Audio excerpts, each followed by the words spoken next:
Ele acabou de fazer isso na rede Truth Social, tá aí a imagem que você está vendo, ele fincando a bandeira, ao lado dele está o vice-presidente e o secretário de Estado, Mark Rubio, eles dois aí, o J.D. Vance, que é o vice-presidente, e o Mark Rubio, que é o secretário de Estado. Ele publicou essa imagem bem nesse momento em que a gente discute essa ideia perigosa para o resto do mundo.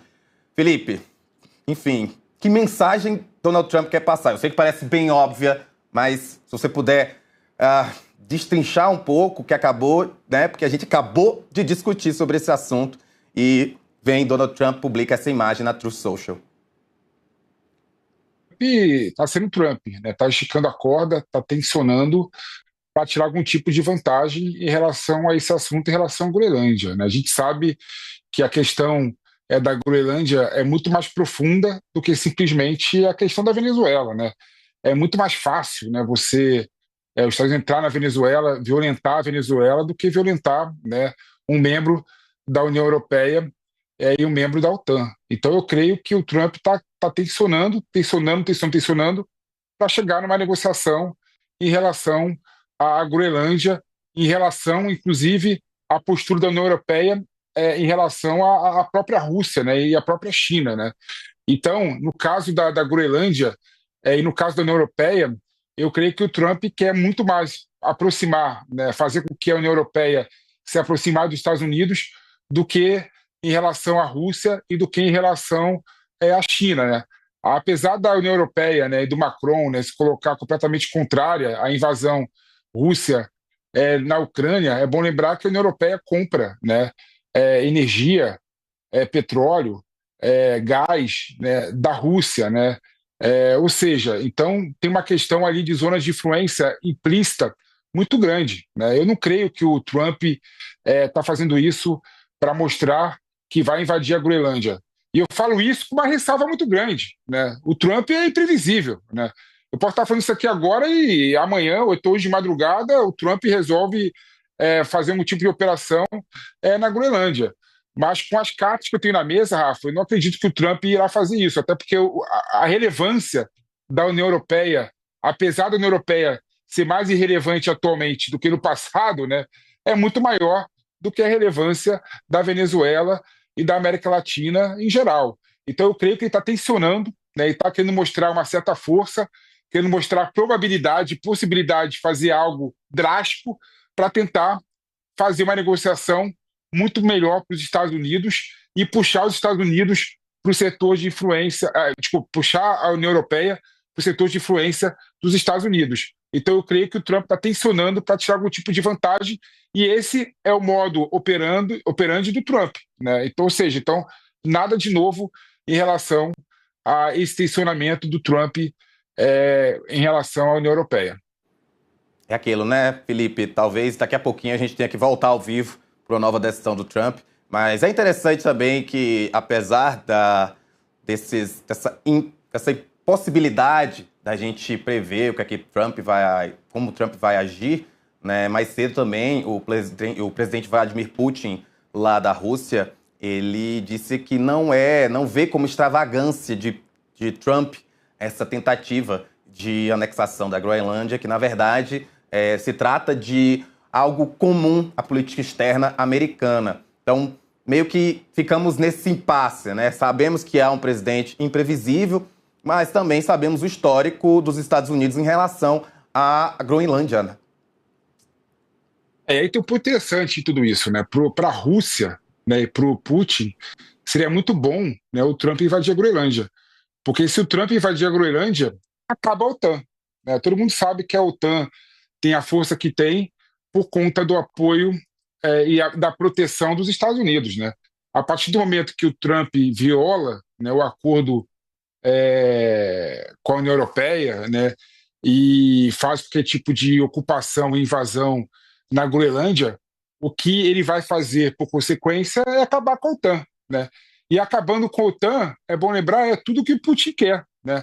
É bom lembrar que o Putin entrou na Ucrânia, né, porque ele achou que a OTAN estava se expandindo para próximo da fronteira da Rússia. Essa foi a justificativa do Putin, é bom lembrar, né? Então, a partir do momento que a OTAN é enfraquecida, né, o Putin também é um dos vencedores, né? E quem sai perdendo na situação é somente a União Europeia e a OTAN, que vai realmente mudar a reorganização militar da União Europeia, né? Agora, é importante destacar o seguinte: a União Europeia, nos últimos meses, né, nos últimos anos, né, começou a se planejar para investir muito mais, né, em proteção, muito mais em armas militares, em armamento, né, exatamente porque está vendo, né, a grande mudança da ordem mundial, com a Rússia invadindo a Ucrânia, com os Estados Unidos têm uma postura muito mais ativa militarmente em vários pontos do mundo, né? Então, você vê que o mundo, no final das contas, já está se tornando cada vez mais inseguro, infelizmente. Também o quão a resposta da União Europeia às ações de Trump, elas têm sido demoradas e também pífias. Por que você acredita que se demora tanto para a União Europeia tecer algum comentário? Realmente é esse receio, por exemplo, como aconteceu agora com a França, que foi imposta mais tarifas? É uma incógnita, né? A União Europeia, infelizmente, ela tem se tornado, eu falo infelizmente porque desequilibra, né, a ordem mundial, né? Eu não falo por, eu falo infelizmente, por uma questão objetiva, né? O mundo, quando todo mundo está no mesmo nível, em equilíbrio, né, é muito mais seguro do que quando uma potência como a União Europeia perde poder e perde relevância, né? Então, eu falo, infelizmente, muito nesse sentido, né? O que eu vejo é que a União Europeia tem perdido a sua relevância, tem perdido a sua importância no decorrer dos anos, né? E muito por questões internas da União Europeia e por questões realmente de estrutura organizacional da União Europeia e por conta também, né, do enfraquecimento do multilateralismo, né? O multilateralismo, no passado, querendo ou não, ele acabava segurando, né, a ordem mundial e dando uma importância muito grande na União Europeia, né? Tanto é que grande parte dos países do Conselho de Segurança da ONU é da União Europeia, né? Aí você vê, por exemplo, que com o enfraquecimento do multilateralismo, a União Europeia perde uma certa importância e certa relevância. Aí você me pergunta, poxa, por que a União Europeia não está sendo muito mais decisivo com o Trump e está deixando os Estados Unidos e o Trump se fortalecerem e ameaçarem ela muito mais, né? É porque a União Europeia não tem mais nenhum tipo de poder institucional para frear os Estados Unidos, né? Que não seja, infelizmente, com poder de dissuasão de vários dos seus países que têm arma nuclear, né? Então esse é um ponto principal. E aí a questão que se coloca, que eu acho importante a gente discutir, de certa forma, qual que é o papel da União Europeia nesse cenário de conflitos, né, cada vez maior. O que eu acho, Rafa, essa é uma opinião minha, é que a União Europeia sabe que o Trump é um touro indomável, sabe que o Trump é irrelevante, imprevisível, né? Então, para a União Europeia, é muito melhor se desviar do touro, né, e tentar torear o touro do que ir para o enfrentamento. Até porque sabem que o Trump, né, depois de 3 anos, vai sair do governo, né?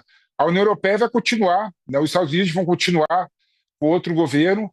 Então, na minha opinião, a União Europeia está contando com isso, né? Fala, poxa, é muito melhor eu não enfrentar, tentar negociar, tentar colocar panos quentes em muitas questões do Trump dos Estados Unidos, porque eu sei, né, que daqui a 3 anos vai mudar o governo. O Trump não vai conseguir disputar a reeleição.